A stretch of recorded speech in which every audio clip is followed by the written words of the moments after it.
Você tem um sonho, um desejo? Eu acredito que todos nós desejamos algo e a maioria de nós trabalha muito para conquistar o que deseja. Mas, na minha opinião, existem desejos que só o Senhor Deus pode realizar. E você aí do outro lado pode até discordar, não é? Dizendo, não, Fátima, hoje o dinheiro compra tudo. Nem tudo. Eu acredito que quando se fala em filhos, em questões que envolvem a saúde, por mais que você tenha dinheiro, vamos nos lembrar do, do criador da Apple. Steve Jobs adoeceu, teve um câncer no pâncreas, riquíssimo. Ninguém pôde salvá-lo. Infelizmente, chegou o dia em que ele teve que partir. Por isso eu entendo que ninguém entra e ninguém sai desta terra sem que Deus permita. Então, quando o desejo está associado a um filho, por exemplo, por mais que se tenha dinheiro, por mais que tenhamos hoje tecnologia avançada, ainda assim eu acredito, não sei você, mas eu acredito que se o Senhor não permitir, não vai acontecer. Eu já participei de diversos, já acompanhei, né? Melhor dizendo, muitas pacientes que fizeram procedimentos de fertilização para poderem ter filhos e não conseguiram. Não conseguiram. E não só um, mas mais de um. Algumas têm um diagnóstico já fechado e outras que impedem, né? Mas outras não, apenas não conseguem, então procuram um método para ver se... Mas ainda assim não. Então, às vezes, o médico deu o diagnóstico, olha, você tem essa condição clínica que te impede. E, às vezes, a pessoa não tem nada, mas ainda assim não consegue. E ela procura também a fertilização e também não consegue. Então, eu entendo que quando o assunto é filho, a gente tem que se lembrar do que diz a palavra do Senhor. Os filhos são herança do Senhor, que Ele dá. Ele dá a quem Ele quer dar. Ah, Fátima, mas isso não é justo, porque tem gente que não nasceu para ser mãe, não nasceu para ser pai. Quem sou eu para contestar a Deus?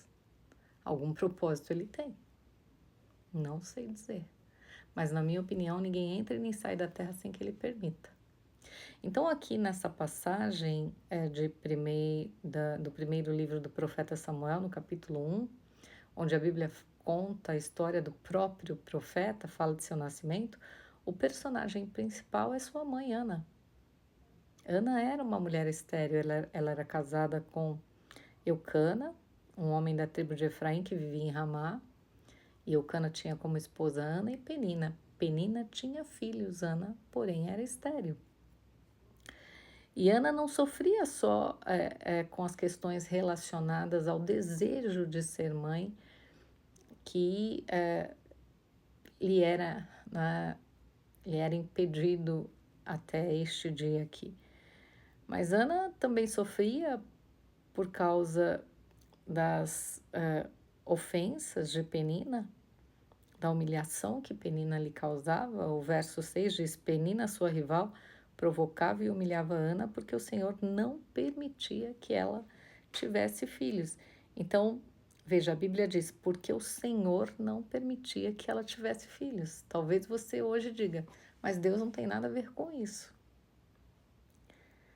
Mas a Bíblia relata que porque o Senhor, e eu acredito que sabiamente isto está relatado aqui, não por acaso.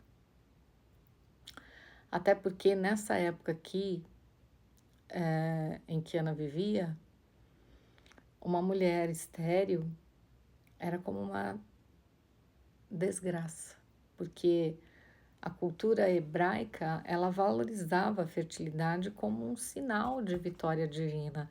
Então, a esterilidade era interpretada como um sinal de reprovação. Então, a gente vê aqui no texto que Ana passa por todo tipo de humilhação, além da dor de ter que sufocar o seu desejo. Porque quem quer ter um filho, quem quer ser mãe, sabe o que isso significa. Então, Eucana faz as ofertas, né? A Ana vivia triste, sempre chorando, sempre inquieta. O Eucana, em um momento, pergunta a ela: Ana, por que você está chorando? Por que você não come? Por que você está sempre triste? Por acaso eu não sou melhor para você do que 10 filhos? Quantas mulheres não vivem esse tipo de experiência? Fulana, mas por que você está chorando de novo? Fulana, mas eu não sou um bom marido. Fulana, mas você não tem tudo o que quer. Se você não pode ter filho, o que nós vamos fazer? Ninguém entende o que tem no coração de quem quer ser mãe. É um desejo que ela tem e talvez ninguém consiga compreender, mas é um desejo e isso tem que ser respeitado.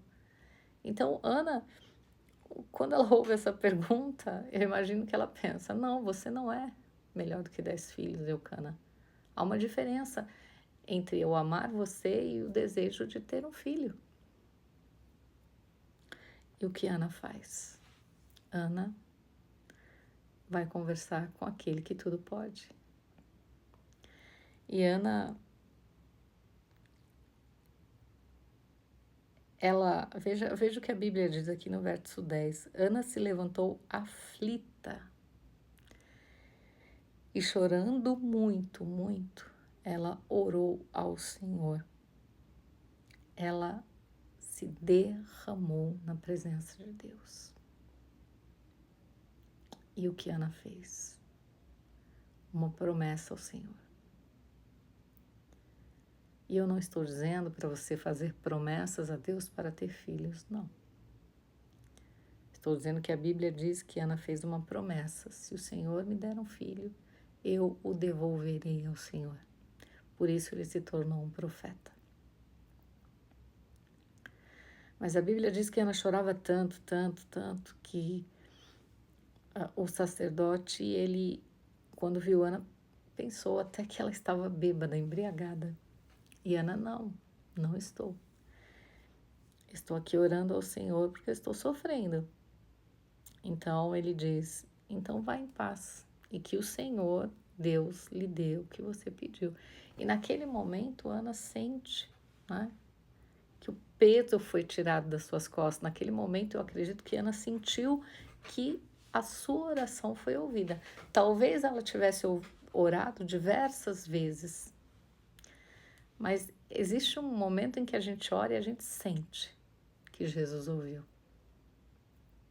E a Bíblia diz aqui que o Senhor se lembrou de Ana e ela engravidou. Então veja, Ana se colocou aos pés do Senhor e ele se compadeceu dela. Se ele não quisesse, ela nunca teria filhos. Então, por mais que tenhamos sonhos, e por mais que eles pareçam fáceis de conquistar, eu acredito que a Bíblia, através desta passagem, nos orienta sempre a colocar os nossos sonhos, os nossos planos nas mãos do Senhor, apresentar a Ele nossos desejos mais profundos, para que Ele nos ajude neste processo. E que, como aconteceu com Ana, aconteça conosco. Deus abençoe você.